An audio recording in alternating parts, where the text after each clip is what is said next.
Olá. Olá. Amor, não tem ninguém aqui. Não, amor, eles vão te ver pelo celular. Bom, eles são pequenininhos, mas eles com certeza não vão caber aqui dentro, não. É porque eles não estão aqui dentro, eles vão assistir pela telinha deles, seja o computador ou o celular, mas eles não estão aqui dentro. Ah, tá. Oi! Tudo Não, bom? por que você tá gritando? Ué, eles vão ter que me ouvir na casa deles? Não, pode deixar, não precisa falar alto não, pode falar em tom normal, eles vão te ouvir perfeitamente. Tá bom. Então tá bom. Vocês ouviram, né? Bom, meu nome é Rodrigo, eu sou o marido da tia Ellen. Eu não sou muito bom com essas coisas de tecnologia, mas eu vou acreditar em minha esposa e eu vou trazer essa aula para vocês hoje. É uma aula especial, é uma aula de Páscoa. É Páscoa, né, amor? Exatamente, Páscoa. Vocês estão vendo isso no domingo, provavelmente. Então, eu preparei essa aula que é sobre a última semana de Jesus aqui. Essa semana ela começa com a chegada dele em Jerusalém. A cidade estava cheia de gente porque era a época em que eles iam comemorar a Páscoa, que naquele tempo era a respeito era uma celebração sobre a libertação do povo, né, da escravidão do Egito.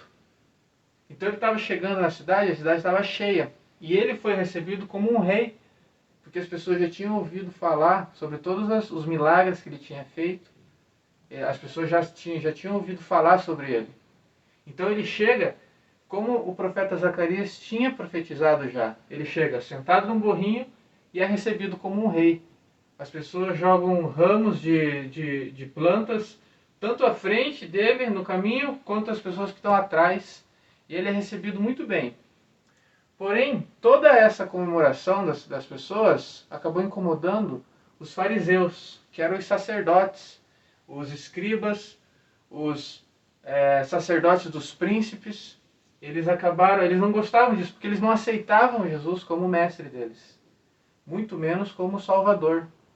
Então, desde a chegada dele, incomodou muito os fariseus a presença de Cristo lá. Porém, Cristo, sabendo já disso, continuou fazendo a obra.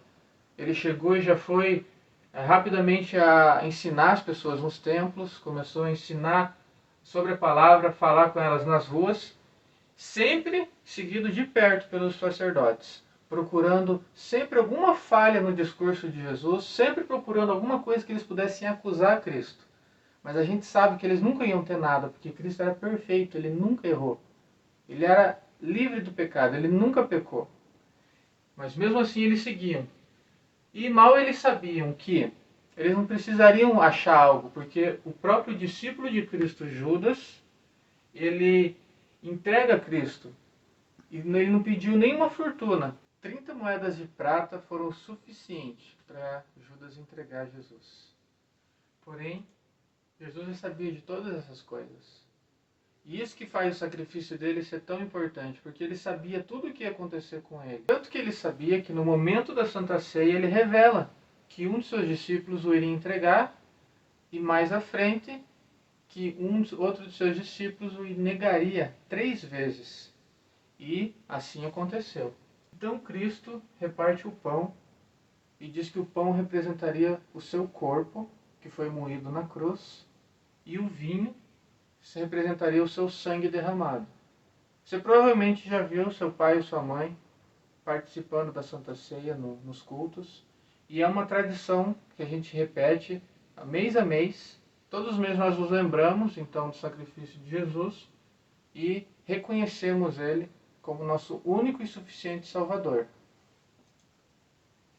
Logo após a ceia, Cristo ele vai para o Getsemane, onde ele leva alguns discípulos com ele, e ele vai para orar. E aqui, esse momento foi muito difícil já, porque ele sabia tudo que ele ia passar na cruz, ele já sabia que todo o peso do pecado do homem já ia começar a ser colocado em cima dele. Isso o abateu e ali já começou.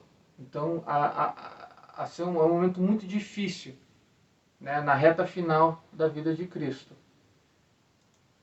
E logo após isso, então, o que ele disse que Judas faria, o que ele disse que um dos seus discípulos faria, acontece, né? Judas vem, traz os soldados romanos e o entregam. Então Jesus é levado a Pilatos para ser julgado. Só que Pilatos era um homem justo. E quando ele vê Jesus, ele não vê nenhuma falha.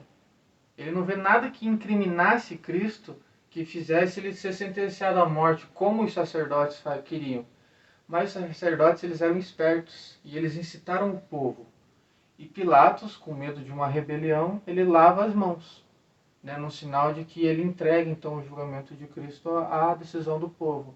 E o seu próprio povo, para que aquelas pessoas que Cristo veio para trazer a salvação, são os que rejeitam e são os que sentenciam ele à morte. Cristo sobe até o morro, até o alto do monte, carregando a sua cruz, e lá ele é pregado na cruz pelas mãos, pelos braços e pernas, e então, palavras dele mesmo, no final de tudo, está consumado. Então ele entrega seu espírito a Deus e Deus aceita esse sacrifício. Após a sua morte, ele é levado até o sepulcro e uma grande pedra é colocada cobrindo a passagem. Porém, tudo que Cristo falava realmente acontecia. Todas as suas promessas, suas profecias e tudo que foi profetizado sobre a vida dele aconteceu. Desde a sua chegada à cidade de Jerusalém e, como ele disse, após 3 dias ele ressuscitaria. E assim aconteceu. Então, quando Maria vai visitar o sepulcro, ela encontra a porta aberta, a pedra foi retirada e apenas o pano que Cristo estava enrolado estava sobre a mesa. Então um anjo aparece a ela e diz para ela ir até os discípulos e revelar que Cristo ressuscitou. E essa é a Páscoa que nós comemoramos.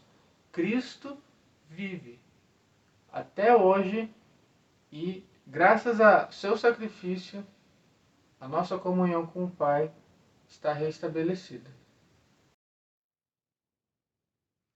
E hoje, graças a esse sacrifício, nós temos acesso livre a toda a herança de Deus, pois afinal, nós somos filhos do Senhor.